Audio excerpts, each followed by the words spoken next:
Hi everyone, I'm going to do a review on the card game Citadels. Citadels is an economic style card game.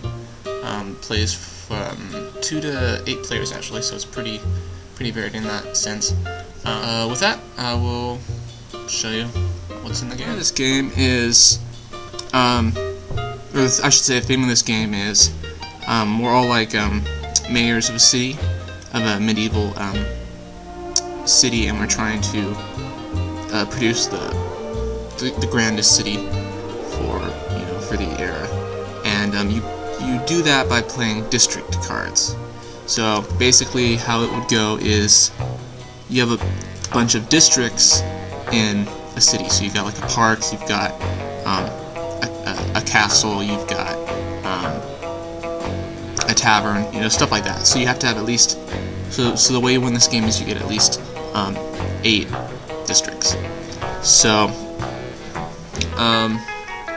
how the districts work is districts have basically a cost to them, and then there's a type of district. So in this game you get actual physical gold pieces, so you get a bunch of gold per turn, and you spend those to be able to put cards like these in effect. So, and then there's basically 5 types of districts. You got, this is a yellow district, you got red, blue, green, and purple. So, along with the district decks, you also have the character decks. You've got 8 different characters. So you got an assassin, a thief, a magician, a king, bishop, merchant, architect, and a warlord. So some of these characters coincide with the district types. So like the king would coincide with the yellow districts, which are like noble royalty districts.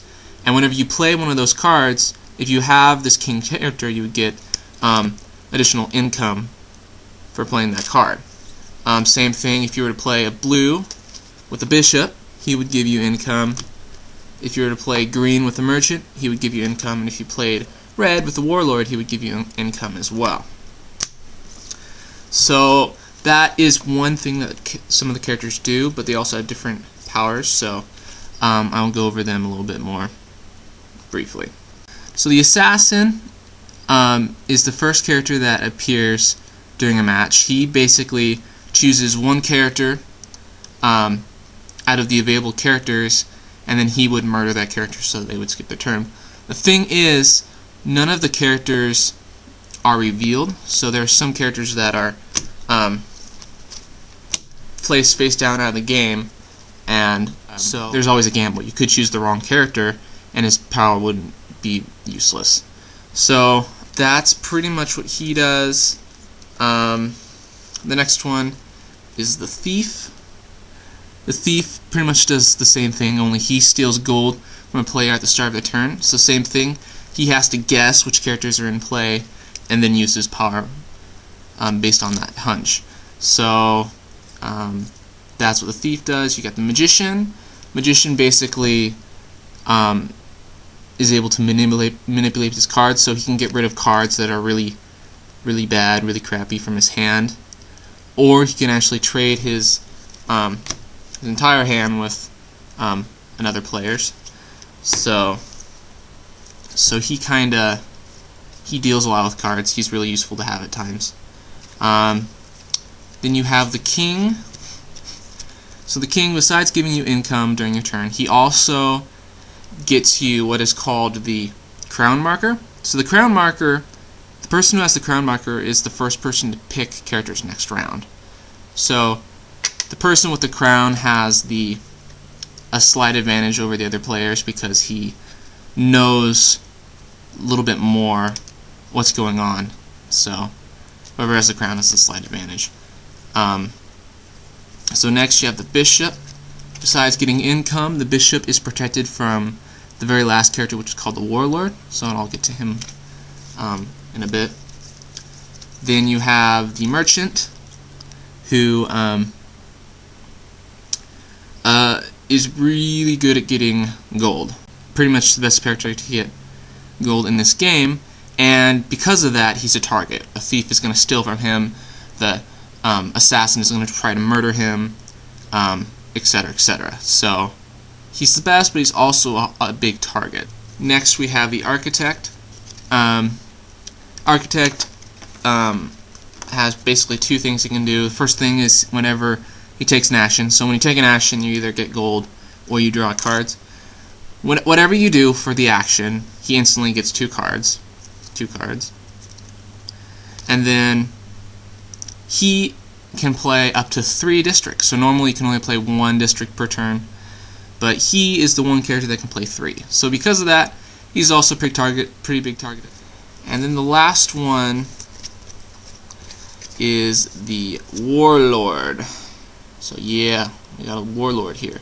So besides getting income, what the warlord can do is he can pay gold from his hand to destroy any one district of his choice.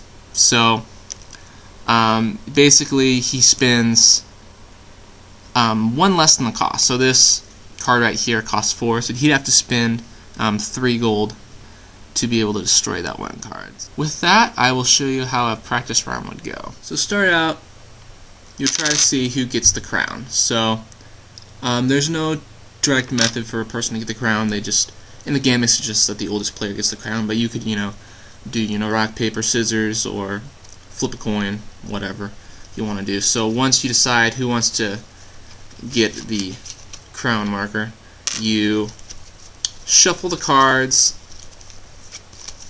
place one face down, and then depending on how many players are in the game, you would reveal cards face up. So say we're playing with 5 players, so you'd reveal 1 card face up. I'll do another card just for example. So for a merchant, so what that means is the merchant is now out of the game. So we've got 1 card we know is not in the game, and then 1 card that's a mystery. So then each person would look at the cards in their hand, pick a card for themselves, and then you pass it to the next player. So I would choose a card, my opponent would choose a card, and then the last player would have 2 cards to choose from. He would pick 1 card for himself, and then the other card he would also put face down. So then what happens is whoever has the crown starts announcing the players. So characters go from 1 to 8, and you count them in order. So he would say 1, player 1, take your turn. And if you had player 1, you'd flip your card over. So you had player 1, you'd flip your card over, and then you would take your turn. So like I said, on your turn, basically there's 2 phases. You can it's called take an action, which involves getting gold or drawing cards, and then you can build a district, just 1. That's the normal amount. So you'd take a card from your hand, pay gold back to the gold pile, and then play that card. And so basically that's how it works. The next player goes, and then once you're all done, you take all the character cards, shuffle it back up, and discard, put 1 face, wrong card, put 1 face up, and then the players would go again. Okay, so I really like this game. It's a really fun one. It kind of has to do with reading your opponents and understanding, what cards do they favor, like what characters. For example, like if I really like the architect, that would make me a target for the thief, assassin, or maybe even the warlord. So it's also about reading your opponents and trying to understand how to kind of bluff your way through. So it's kind of a little bit of a bluffing game as well. I think it's a really fun game. I played it with a few people and they've seemed to enjoy it. So I'd really kind of suggest this game. It's pretty mellow as far as theme goes. So it's probably a game you can show to a wide audience of people. So that's just my take on the game. So Thanks again, guys.